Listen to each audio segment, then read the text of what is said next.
জওয়ান মুজাদ্দিদ হযরত মাওলানা সুফি মুফতি আজম রাশিদ রহমাতুল্লাহ আলাইহি এই দরবার কায়েম করেছেন, করে আমাদের চারটি জিনিস দিয়েছেন, চারটে প্রেসক্রিপশন করেছেন। উনি বড় ডাক্তার, রুহের ডাক্তার, উনি চারটে প্রেসক্রিপশন আমাদের দিয়েছেন। 1 নম্বর বিনা কাজায় 5 ওয়াক্ত নামাজ, 2 নম্বর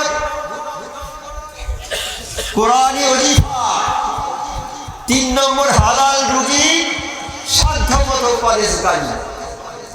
এই চারটি জিনিস আমাদের দিয়েছেন। বিনা কাজায় 5 ওয়াক্ত নামাজ পড়তে হবে। আমার মুর্শিদ সুফি আজম গাছী রহমাতুল্লাহ বলেছেন, আমরা তার দরবারে এসেছি, তিনি এই কথা বলেছেন, কিন্তু এটা তো আমার মুর্শিদের কথা নয়, এটা কালাম পাকের কথা, স্বয়ং আল্লাহর কথা। ওই আল্লাহ রাজা বলে আল্লাহর কথাই বলে। আমার নবী পাক সাল্লাল্লাহু আলাইহি সাল্লাম যা বলে সেই আল্লাহর কথা বলেছেন। নবী পাক সাল্লাল্লাহু আলাইহি সাল্লাম বললেন, হে নবী, আমি তোমাকে তোমার উপরে কালাম পাক নাযিল করেছি, এই কালাম পাকের কথাগুলো তুমি বিশ্ববাসীকে জানিয়ে দেবে। তা নবী যখন থাকবে না, সাহাবারা জিজ্ঞেস করেছে, হে আল্লাহর নবী, আপনি যখন থাকবেন না তখন আমরা কোথায় যাব, কার কাছে জিজ্ঞেস করবো কোনো সমস্যা হলে? তোমরা কালাম পাক ধরে থাকবে আর আমার সুন্নাত অর্থাৎ হাদিসটা, এই দুটোর মধ্যে ধরে থাকবে তোমরা, তোমাদের কেউ বেরাস্তা করতে পারবে না। তামাম মুর্শিদ সুফি আজম গাছী রহমাতুল্লাহ দরবারে আর কেউ বেরাস্তা করতে পারবে না। এই সাহাবা নবী পাক সাল্লাল্লাহু আলাইহি ওয়াসাল্লামের পরে সেই কথাগুলো প্রচার করেছে সাহাবারা, তারপরে প্রচার করেছে সাহাবারা, যখন চলে গেল তারপর তাবিঈন, তারপর যখন প্রচার করে তারা তাবিঈন, এইরকম প্রচার করতে করতে আজ বর্তমান জামানার কামেল ওলি আল্লাহ পর্যন্ত এসেছে। আমার নবী পাক সাল্লাল্লাহু আলাইহি ওয়াসাল্লামের আদর্শ কিয়ামত পর্যন্ত জারি থাকবে ইনশাআল্লাহ, এই ওলি আল্লাহদের মাধ্যম দিয়ে। আমার আল্লাহ বলেছেন, আমার বান্দার মধ্যে, আমার নবী পাক সাল্লাল্লাহু আলাইহি ওয়াসাল্লাম বলেছেন, আমার উম্মতের মধ্যে একটা দল থাকবে, তারা আল্লাহর কথাগুলো, নবী পাকের কথাগুলো সব মানুষের কাছে প্রচার করে দেবে, আর এই দলটা কিয়ামত পর্যন্ত থাকবে। সেই দলটা হবে ওলি আল্লাহর দল, ওলি আল্লাহর দল। এই দলটা কিয়ামত পর্যন্ত থাকবে, আর আল্লাহর কথাগুলো, আমার নবী পাক সাল্লাল্লাহু আলাইহি ওয়াসাল্লামের কথাগুলো সব তাদের মাধ্যম দিয়ে প্রচারিত হবে। আজকে আমরা সেই কামেল ওলি আল্লাহর দরবারে এসেছি। আমাদের নসিব খরিগুলো যে আমরা কামেল ওলি আল্লাহর দরবারে এসেছি। আমার মুর্শিদ বলেছেন, বিনা কাজায় 5 ওয়াক্ত নামাজ। এই নামাজ হলো ইসলামের দ্বিতীয় স্তম্ভ। 5টা স্তম্ভের উপরে ইসলাম প্রতিষ্ঠিত। কলেমা, নামাজ, হজ, রোজা আর যাকাত। কলেমা, নামাজ, রোজা, হজ, যাকাত, এই 5টা স্তম্ভের উপরে ইসলাম প্রতিষ্ঠিত। এই যেমন এই সামিয়ানাটা আছে কতগুলো খুঁটির উপরে, ইসলামটা আছে ওই রকম 5টা স্তম্ভের উপরে। এই ইসলামের দ্বিতীয় স্তম্ভ হচ্ছে নামাজ। এই নামাজটা বিনা কাজায় পড়তে হবে। এই নামাজ কাজা করা যাবে না, বিনা কাজায় এই নামাজ পড়তে হবে। আমার মুর্শিদ বলেছে, তুমি মাঠে থাকো, ট্রেনে থাকো, যেখানেই থাকো, নামাজের সময় হলে তুমি নামাজ পড়ে নেবে। লোকেরা আমার মুর্শিদকে কাছে এসে নালিশ করেছে, হে মুর্শিদ, আপনি তো হজরায় থাকেন, এই নামাজ পড়া তো আপনার জন্য সহজ, কিন্তু আমরা তো মাঠে থাকি, প্লেনে থাকি, সমুদ্রে থাকি, বিভিন্ন জায়গায় 200 ফুট ভাড়ার উপরে আমরা কাজ করি, আমরা কি করে নামাজ পড়বো? বলুন। ওলি আল্লাহদের কাছে সব প্রশ্নের উত্তর থাকে, তারা কালাম পাক থেকে সব উত্তর দেন। বলছে, বাবা, তুমি যেখানে যাবে সঙ্গে একটা মাটি নিয়ে নেবে, ছোট মাটি, ওইটা কাছে রেখে দেবে। তুমি মাঠে চাষ করতে যাচ্ছ, সেই মাটিটা নিয়ে প্রয়োগ করে তুমি নামাজ পড়বে। যদি পানি না পাও কোনো জায়গায়, পানি পেলে ওই করে নিয়ে নামাজের সময় নামাজ পড়ে দেবে। তুমি প্লেনে যাচ্ছ, প্লেনে যদি তুমি পানি না পাও, এরকম ঘটনা ঘটে, প্লেনে পানি থাকে, পানি যদি সব প্লেনের লোক অজু করে, অজু করছে, নামাজের সময় হয়ে গেছে, সব লোক অজু করছে, তখন ঘোষণা হচ্ছে যে আপনারা যদি সবাই অজু করেন, পানি ফুরিয়ে গেলে প্লেনে আগুন ধরে যাবে, তাই আপনারা অজু করবেন না। আর অজু না করে নামাজ হবে কি করে? তা আমাদের হাততালির লোক ছিল 6 জন ওই প্লেনে। কেউ কেউ বলছে আচ্ছা শূন্য অজু হয়, তার বলছে হ্যাঁ শূন্য অজু হয়, আমাদের কাছে মাটি আছে, এটা তৈরি করে নিয়ে অজু হবে। তখন সেই 6 জন যারা ছিলেন তারা ওই মাটিগুলো প্লেনের পুরো লোককে দিলেন, সবাই তৈরি করে নামাজ পড়ে দিল। তাই যখন হজে যায় ওরা, আমার মোর্শেদ ওই মাটিটা দিয়েছিল আর একটা জায়নামাজ দিয়েছিল, জায়নামাজ নিয়ে যেতে বলেছিল, বাবা জায়নামাজ একটা করে নিয়ে যাবে। তখন আমরা বলবে আমরা তো হজে যাচ্ছি, কাজে মাটির কি দরকার আর জায়নামাজের কি দরকার? একদিন এমন এক অবস্থা হয়েছে, সেদিন যারা নতুন হজে গিয়েছে তারা তো হজের প্রথম থেকে শেষ পর্যন্ত অবস্থা জানবে না। এমন একটা দিন, সেই দিন এত ভিড় হয়েছে, সে ভিড়েতে তারা আজান হলে তারা গিয়ে জামাতে যোগদান করে। সেই দিন আজান হয়েছে, বাড়ি থেকে বেরিয়ে দেখে রাস্তাঘাট সব জায়গায় দেখবে, কোনো জায়গায় দাঁড়াবার জায়গা নেই। আজ অজু করতে যাবে, অজু করার জায়গাটা সব বন্ধ। তখন ওরা কি করলো, সেই মাটিটা নিয়ে তৈরি করলো আর যায় নামাজটা বিছিয়ে নামাজ পড়লো, লক্ষ লক্ষ লোকের জামাত। এই জামাতে যদি নামাজ না পড়তে পারতো তাহলে মাথা ফুটে মরতে হয়তো। আল্লাহ হজে এলো নেকি কামাতে, এত বড় জামাতে নামাজ পড়তে পারলাম না। তখনই মনে করছে যে হয় আমার মোর্শেদের কি দূরদর্শিতা, যেমন আসার সময় একটা করে মাটি দিয়েছে আর যায় নামাজ নিয়ে যেতে বলছে সবাইকে, বাবা যায় নামাজ করে নামাজ পড়ো। তাই মোর্শেদের হিকমতটা কি? তাই যে কোনো প্রশ্ন এলে আমার মোর্শেদ কালাম পাকের দ্বারাই সেটার উত্তর দিয়ে দেয়। আল্লাহ পাক বললেন, হে মানুষ আর জিন জাতি, আমি তোমাদের সৃষ্টি করেছি একমাত্র আমার ইবাদত বন্দি করবে, এই জন্য সৃষ্টি করেছি, আর কিছু করার জন্য তোমাদের সৃষ্টি করিনি। আর এই আকাশ, মাটি, বাতাস, গাছপালা, এই যে মখলুক, বাকি মখলুকের সৃষ্টি করেছি, তারা এই মানুষের সেবা করবে। এই মানুষের সেবা করার জন্য আমি সৃষ্টি করেছি। এখন প্রশ্ন হচ্ছে, তাহলে আমরা যদি 24 ঘন্টা নামাজ পড়ি, তাহলে আমরা কখন চাষ করবো, কখন খাবো, কখন চাকরি করতে যাব, আমরা পড়াশোনা করি, ছাত্র কখন কলেজে যাবো পড়তে, তাহলে 24 ঘন্টা আমরা নামাজটা পড়লে আমার তো আর কিছু করতে হবে না, করা যাবে না, করার সময় করবে না, কি করবো আমরা? আল্লাহ পাক তার ব্যবস্থা করে দিয়েছে, সুন্দর ব্যবস্থা। তুমি যখনই ফজরের নামাজটা পড়লে, তখন তোমার সারা রাত ইবাদত করার সবটা তোমার আমলনামায়। তুমি সকালে যে ফজরের নামাজ আমরা পড়ি, এই ফজরের নামাজ আমরা যখন পড়লো, তখন আমাদের ওই সারা রাত জেগে নামাজ পড়ার সব আল্লাহ দিয়ে দিল। তাই আমরা ফজরের নামাজ পড়লো, সেই সঙ্গে পুরো রাতের নামাজ পড়া, সারা রাত ইবাদত বন্দেগী করেছি, এই সবটা পেয়ে গেল। এইবার ফজরের নামাজ পড়ে যে যেমন লোক, ছাত্ররা পড়তে যাবে, আমার বাড়ির মা বোনেরা তাদের সংসারের কাজ করতে যাবে, বড় মানুষরা মাঠে কাজ করতে যাবে, কেউ চাকরি কেটে বেরিয়ে যাবে, বিভিন্ন কাজ যেমন কাজ চলে যাবে। তা যাওয়ার সময় এই নিয়ত করলে, আল্লাহ তুমি যদি আমাকে বাঁচিয়ে রাখো, আমি যেন আজ জোহরের নামাজটা পড়তে পারি, আল্লাহ সে তৌফিকটা দিও আমাকে। এই নিয়তটা করে বাড়ি থেকে বেরোবে।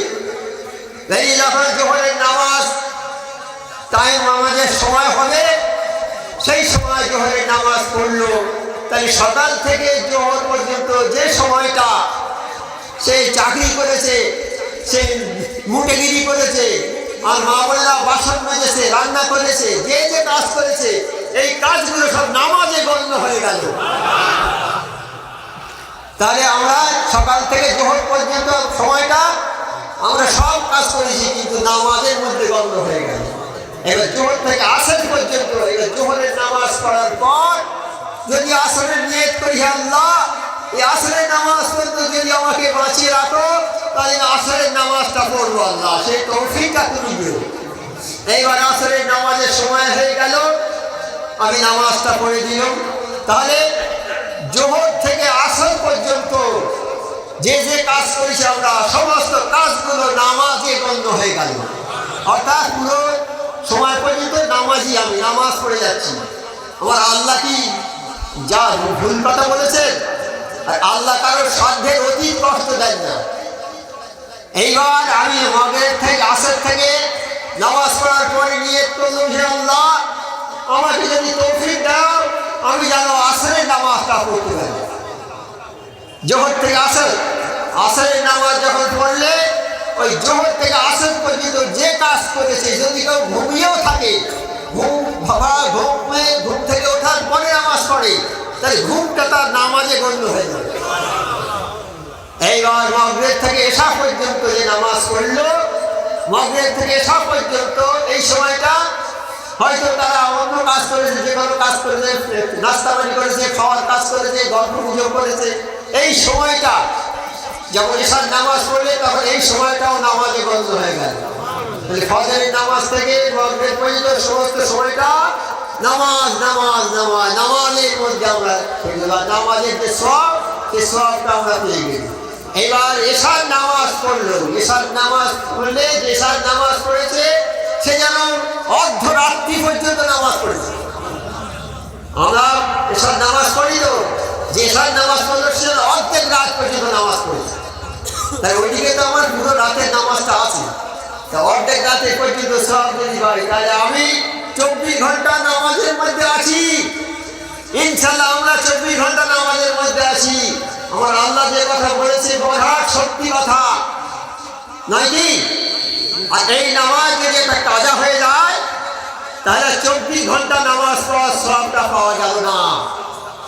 যমুনা মুজাদ্দিদ হলেন মাওলানা সুফি মুফতি কাছে রহমাতুল্লাহ, তিনি গবেষণা করে, কোরআন গবেষণা করে এই জিনিসটা বার করেছে। আর কোরআনে এই কথা লেখা আছে, যখনই নামাজের সময় হবে তখনই নামাজ পড়বেন। এই কথাটা খুব ছোট মতো কথা বলে গায়ে লাগে না, কিন্তু ভালো করে গবেষণা করলে এটা বোঝা যাবে। আমার বসে গবেষণা করে বলেছে, যদি আমাদের এই 5 ওয়াক্তের মধ্যে এক ওয়াক্ত কাজা হয়ে যায়, তাহলে এই নেকিটা বরবাদ হয়ে যাবে, আর পাওয়া যাবে না। তাহলে আমার বসে যা বলেছে ঠিক কথা বলেছে তো, একেবারে খাঁটি কথা, খাঁটি কামের বসে খাঁটি কথা বলেছে। তাহলে আমরা নামাজ পড়ি, এই নামাজ পড়ার পরে 3 বার নামাজ 5 ওয়াক্ত পড়বে। তুই শুধু নিজে পড়লে হবে না, তোমার ছেলে মেয়ে, বিবি বাচ্চা, তোমার ফ্যামিলিতে যতজন তার সবাইকে নামাজি করতে হবে। আমার বসে সত্যি অফিসিয়াল রহমতুল্লাহ একটা ছক দিয়ে গেছে আমাদের, সেটা হচ্ছে কি, একবার আল্লাহুম্মা সাল্লি সাল্লিম ওয়া বারিক আলা আবদিকা রাসূলিকা কারীম মুহাম্মাদ আলা আলিহি ওয়া সাহবিহি سيدنا مولانا نبينا محمد وعلى اله وصحبه اجمعين اما سيدنا سيدنا وإذا كان سيدنا إيمان سيدنا من حميد مجيد। আমি যদি আমার ফ্যামিলিকে নামাজ পড়াই, আমার ছেলে, আমার মেয়ে, আমার দিদি, আমার মা, আমার আব্বা, আমার ভাই, আমার বোন, যারা আমার এক সংসার ভুক্ত আছে, তাদেরকে যদি আমি নামাজ পড়াই, আপনার এখানে কত লোক আছেন? প্রত্যেকের ফ্যামিলিকে নামাজ পড়াবেন, ইনশাআল্লাহ দেখবেন আজকে যেমন নামাজি খুঁজে পাওয়া যায় না, আগামীকাল বেনামাজি খুঁজে পাওয়া যাবে।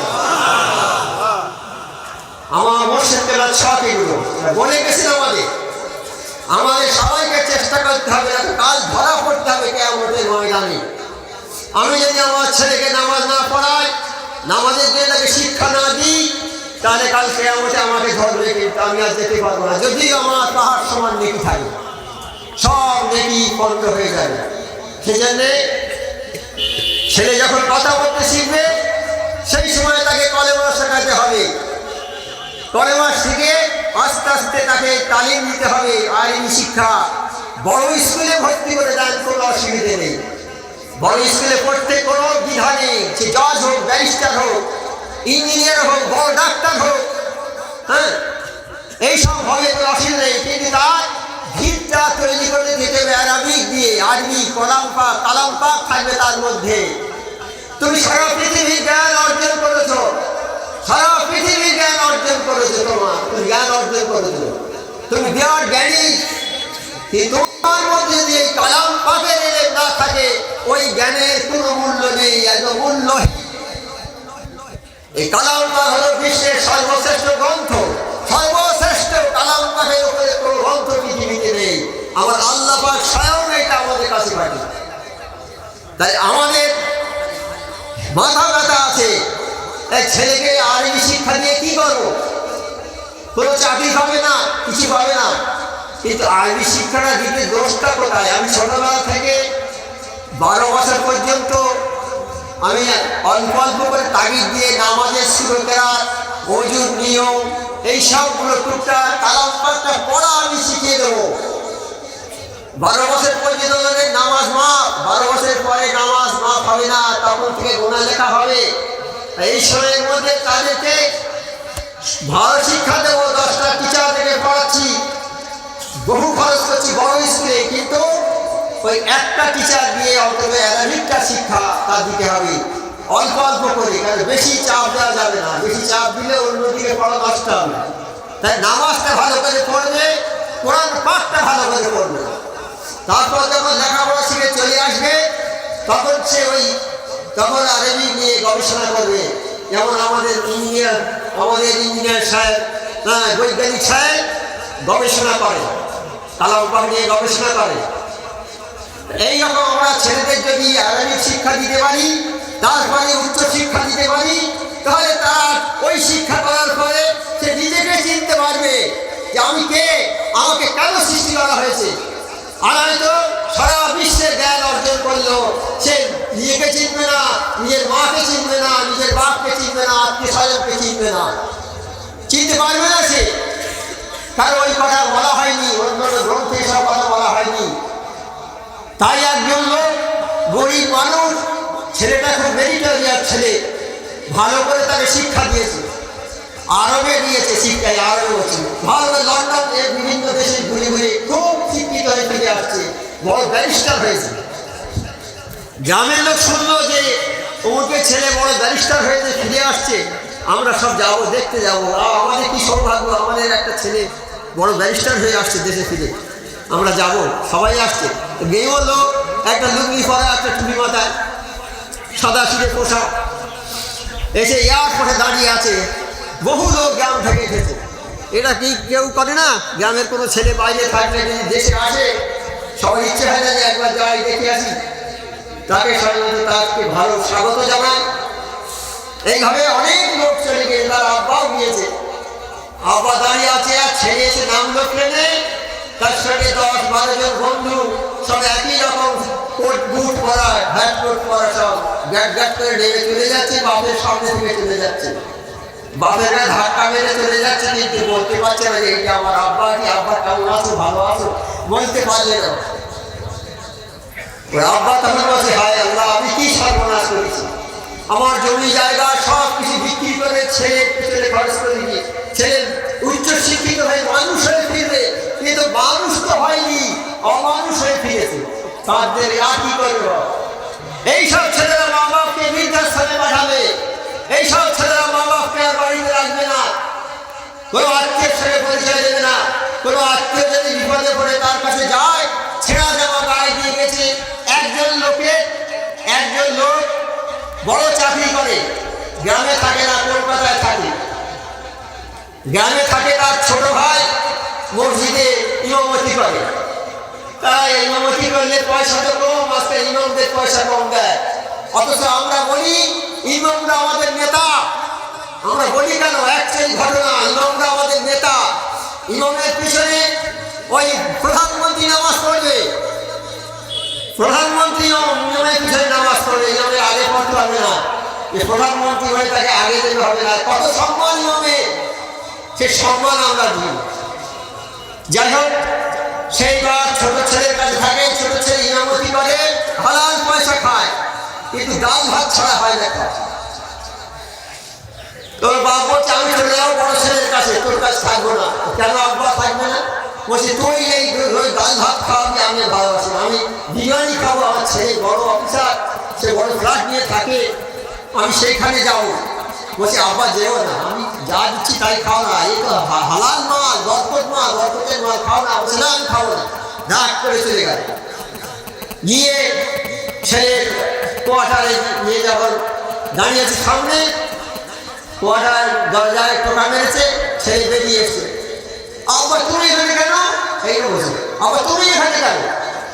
জানো এখানে তুমি এসছো, তুমি একটা ভিখারি দেশে এসেছো, এখানে বড় বড় অফিসাররা থাকে, তাই যাই আমার আব্বাই যখন আমাকে কি বলবে, আমার সম্মান চলে যাবে, তুমি এখনই চলে যাও।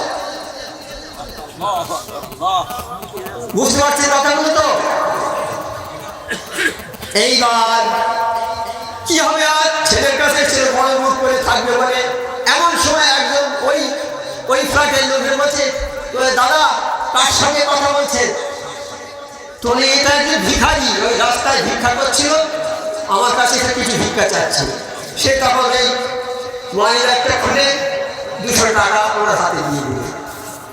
এই তো আমরা ছেলেদের উচ্চ শিক্ষা দেবো, উচ্চ শিক্ষা দিতে কোনো অসুবিধা নেই, উচ্চ শিক্ষার কোনো দোষ নেই, দোষটা আমাদের। আমরা ছেলেদেরকে তৈরি করতে পারিনি। প্রথম থেকে কালাম পাঠ শেখাতে হবে, আরবি শিক্ষা দিতে হবে। তাহলে সে ওর যদি আরবি শিক্ষার মধ্যে থাকতো যে এখানে লেখা আছে তোমার মায়ের পায়ের তলা তোমার জান্নাত, তুমি আত্মীয় শেষ করতে পারবে না।